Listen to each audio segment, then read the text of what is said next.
Bien, y nosotros continuamos en este Café Nacional, hoy conversando sobre un tema muy importante que tiene que ver con el Alzheimer. El Alzheimer que ha aumentado en los últimos años de pacientes y que por supuesto todos conocemos alguna persona que ha padecido de Alzheimer y que ya no necesariamente tiene que ser una persona adulta, mayor o muy viejita. Y justamente Eduardo Carrillo, psicólogo gerontólogo del Centro Diurno de El Tejar, nos acompaña esta mañana. Bienvenido, Eduardo, gracias por acompañarnos.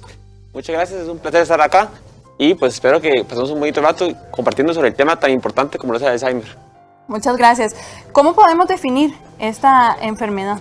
Claro, bueno, es interesante la pregunta, es bastante compleja. El Alzheimer en sí es una patología, una enfermedad degenerativa que genera que las personas poco a poco vayan perdiendo algunas habilidades. Inicia, ¿verdad?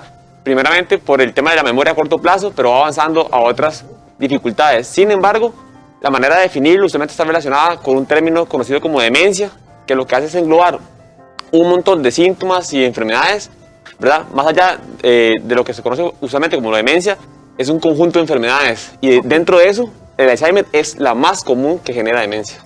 Hay algo en lo que quisiera que nos detengamos, Eduardo, y aprovecho también para decirles, si ustedes quieren llamarnos a hacer consultas, aprovechar la participación de Eduardo el día de hoy, llame al 2220-7550. Normalmente, cuando decimos, alguien tiene Alzheimer o le dieron un diagnóstico de Alzheimer, inmediatamente pensamos en la pérdida de memoria. Es únicamente y exclusivamente la pérdida de memoria lo que conlleva el resto de padecimientos que trae la enfermedad. Es uno de los más grandes mitos creer que el Alzheimer solamente genera el problema de memoria. Sin embargo, realmente el Alzheimer lo que genera es una serie de pérdidas a nivel cognitivo, de funcionamiento del cerebro, que poco a poco va pues, evolucionando y generando más dificultades. Inicia en la memoria a corto plazo y por eso muchas veces creemos que la persona no tiene Alzheimer porque se acuerda del pasado. Pues es claramente ese proceso inicia por lo más reciente como y va avanzando. A corto plazo. Exactamente, a corto plazo, avanza a temas de largo plazo y avanza también a otras patologías o otros síntomas relacionados con que no puede tomar decisiones, con que puede cambiar el carácter, le puede cambiar la personalidad y llega a un alto grado de dependencia donde la persona pues cambia totalmente su estilo de vida y sus capacidades para ser independiente. Claro, ok. ¿Tiene que ser o es el Alzheimer un padecimiento exclusivo de personas adultas mayores? No, uno de los más grandes mitos también relacionados al Alzheimer es que se cree que solamente sucede en personas mayores, ¿verdad? Y no es una realidad, ni siquiera es tampoco en el grupo de personas adultas mayores, tampoco es un porcentaje que sea mayoritario. Puede suceder antes de los 65 años, en personas de 40 y resto, 50 y resto años, y también claramente después de los 65, con un significativo aumento conforme vamos a los años, mayor riesgo hay de padecerlo, pero es un factor de riesgo de edad nada más. Ok, muy bien. Le pregunto esto porque normalmente solamente se relaciona con las personas adultas mayores o nos preocupamos que cuando yo tenga tanto espero no tener esta enfermedad o voy a ir trabajando en mi ejercicio cerebral solamente hasta que esté cerca de tener cierta edad. Ya no es un padecimiento exclusivo. Ciertamente. Y deberíamos estar muy conscientes de estar trabajando constantemente en nuestros ejercicios mentales. Efectivamente, y de hecho, el tema del ejercicio mental es uno de los factores que hay que trabajar. Al hablar del Alzheimer, ya definimos que ciertamente no se da solamente en la vejez, y es curioso porque la enfermedad de Alzheimer, según los estudios a nivel internacional, se puede estar pues, generando unos 20 años antes de los síntomas. Okay. Entonces, el día de hoy, bueno, o en este momento de mi vida estoy mostrando tantos síntomas y es probable que la enfermedad estuviera dentro de mi cerebro generando alteraciones a nivel químico y a nivel estructural y funcional hace unos 15 años. Okay. Entonces, si me llevo a los 60 años, tengo bastantes años de estar trabajando. 45 años. Exactamente. Entonces, trabajar desde antes es indispensable. ¿Qué tenemos que hacer? No solamente ejercicios mentales, sino ejercicio, cuidar nuestra dieta, socializar, no fumar y entre muchos otros factores como la obesidad también es un factor que disminuye el riesgo de padecer Alzheimer.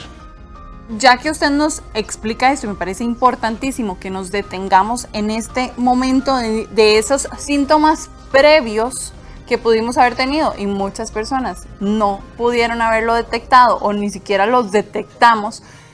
¿Qué podemos decir? Hay exámenes físicos, hay cosas que nos pueden dar señales importantes que y usted me va a aclarar, que nos permita desacelerar el proceso o que podamos controlarlo. Sí, bueno, con el tema de desacelerar el proceso es una realidad, el máximo logro que podemos tener o que no se nos alcance es ralentizar el avance de la enfermedad, pues detenerla o inclusive curarla no es una realidad hoy por hoy. En temas de darnos cuenta, hay diferentes mecanismos a nivel de aplicación de pruebas y demás. Hay ciertas pruebas que van desde pruebas muy sencillas, como un tamizaje, ¿verdad? Tamizaje cognitivo, a pruebas mucho más elaboradas que tienen que ver con resonancias y TACs y demás. Todas esas pruebas nos sirven para dar una guía para saber qué está sucediendo eventualmente.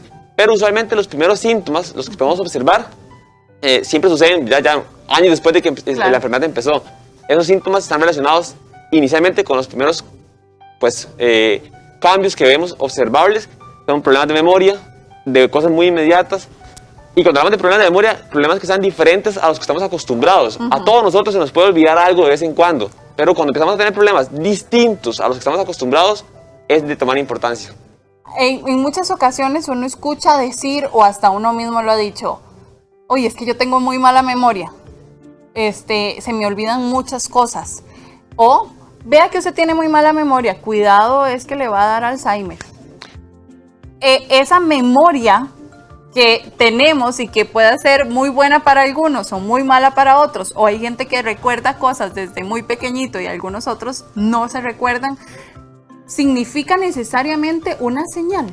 No necesariamente. Es difícil generalizar en ese proceso. La enfermedad de Alzheimer es muy compleja, tiene muchas variables que inciden. Pero usualmente esta creencia es más estereotipada, ¿verdad? Esa noción de que el problema de memoria solamente es producto del Alzheimer. Hay muchas otras razones a nivel psicológico que podrían estar ocasionando un problema de memoria, como la depresión, la ansiedad.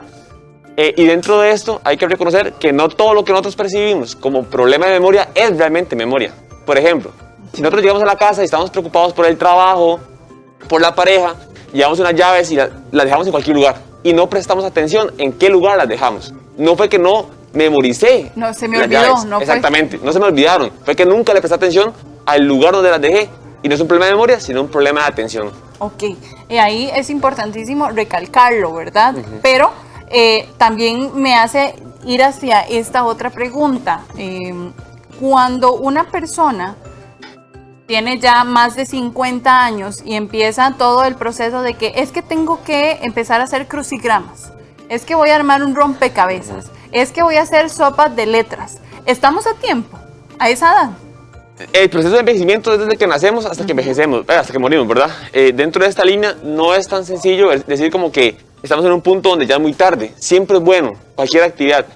Pero sí me gustaría dejar muy claro algo, cuando hablamos de actividades cognitivas, en función de prevenir el Alzheimer o algún otro síndrome demencial, no son necesariamente sopas de letras, crucigramas.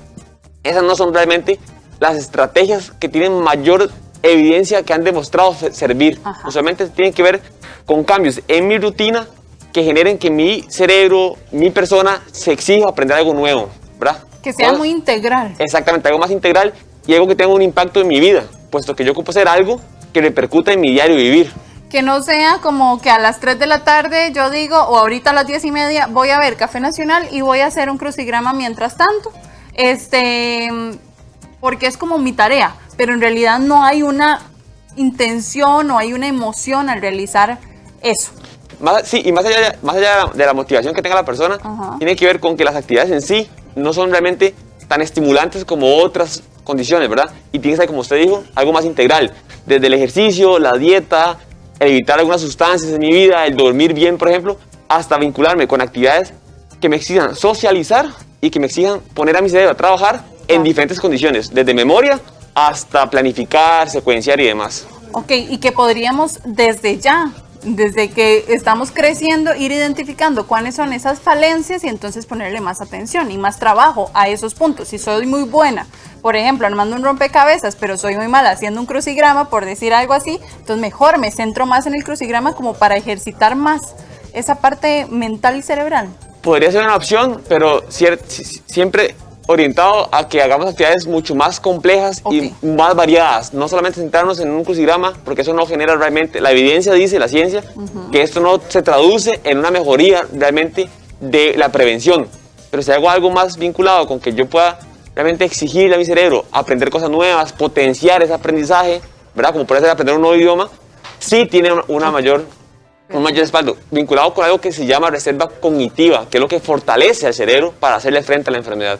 Eduardo, ¿hay riesgo de genética? ¿Hay riesgo genético en el Alzheimer? Asumo que la pregunta se vincula con el tema hereditario. Exactamente. Efectivamente hay un riesgo, pero es muy bajo. En términos generales, cuando hablamos de estadísticas, diferentes instituciones o organismos a nivel internacional dicen que más o menos el 6% de la población adulta mayor después de los 65 años tiene Alzheimer.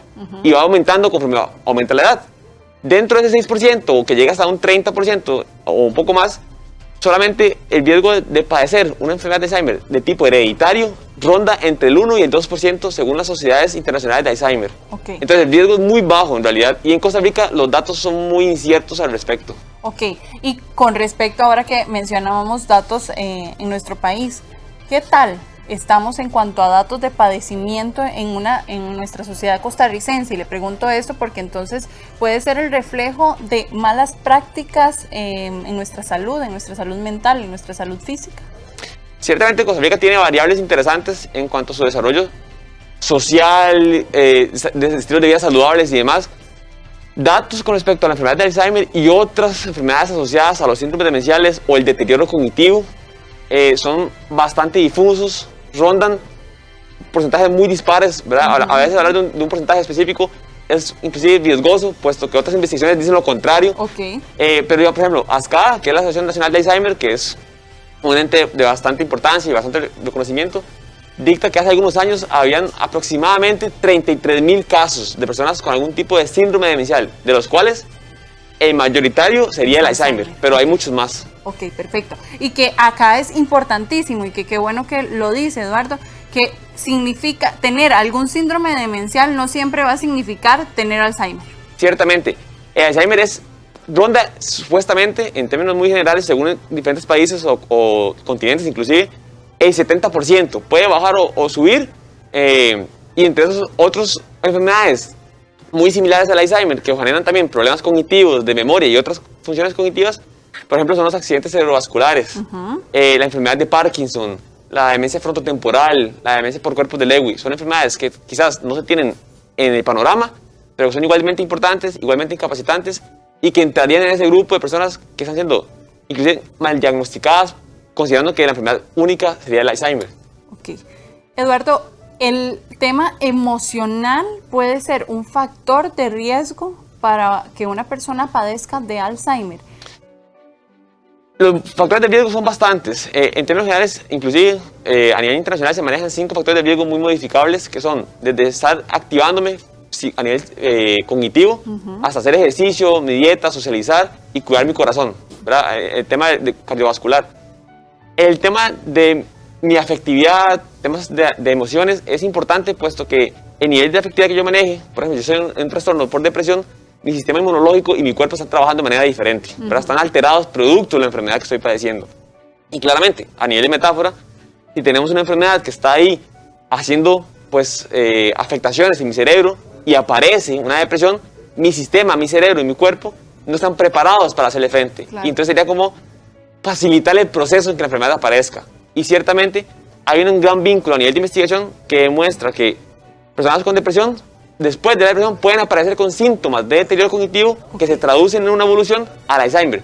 No es la causa, pero sí facilita el proceso. Facilita el proceso, acelera tal vez. Inclusive podría acelerar.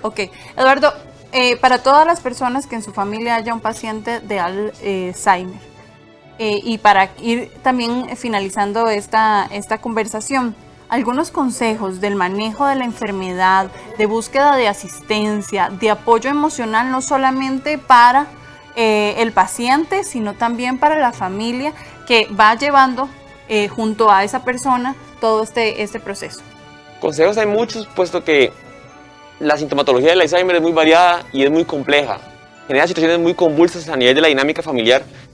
Pero a nivel más general, quizás los que son más rentables o con mayor eficacia serían, por ejemplo, desligarnos de términos como la demencia senil, que es un término que está ya concientizado de que no se debería utilizar, que es un término en desuso y mal formulado. Centrarnos en que sí se puede brindar calidad de vida a las personas con algún tipo de demencia, como el Alzheimer, y en su efecto. Es muy importante que como costarricenses sepamos que tenemos acceso a diferentes lugares en nuestro país que nos pueden brindar capacitación, Claro. usualmente de manera gratuita, para saber cómo trabajar con ese montón de síntomas que pueden aparecer cuando una persona se enoja, cuando una persona se desviste, cuando una persona se pierde en su hogar o llama a la policía porque no reconoce que está en su casa. Podemos Olvida hacer mucho. comer. Exactamente. Pero eso es un mito. La persona no es que No olvida. pierde. Bueno, si olvida comer, por ejemplo, puede tener noción de que a la hora tiene que comer y se le olvida comer, ¿verdad? Pero dentro de esa idea también hay otro mito que tiene que ver con que se le olvida respirar, y no es exactamente eso, sino que el cerebro empieza a tener fallas a nivel de sus reflejos y puede pasar que la persona tenga problemas en esa línea, pero no es que se le olvide respirar, por ejemplo. Perfecto. Eduardo, ¿dónde podemos encontrar más información del Centro Gerontológico del Tejar? Números de teléfono, redes sociales. Claro que sí. Bueno, en Facebook nos pueden encontrar como Centro de Unos de El Tejar. Hay una página web que se llama Asociación Centro de Unos del Tejar.org, y también pueden contactarnos al WhatsApp 85 35 34 80. Es un centro con las puertas abiertas para toda la población adulta mayor en nuestro país dentro de ese proceso de envejecimiento, y con aras de buscar una posibilidad de prevenir esos síntomas demenciales o en su efecto ralentizarlos si ya existen. Perfecto, Eduardo, muchas gracias por acompañarnos. Un placer. Y ojalá que a usted le haya sido de mucho provecho esta conversación que tuvimos esta mañana.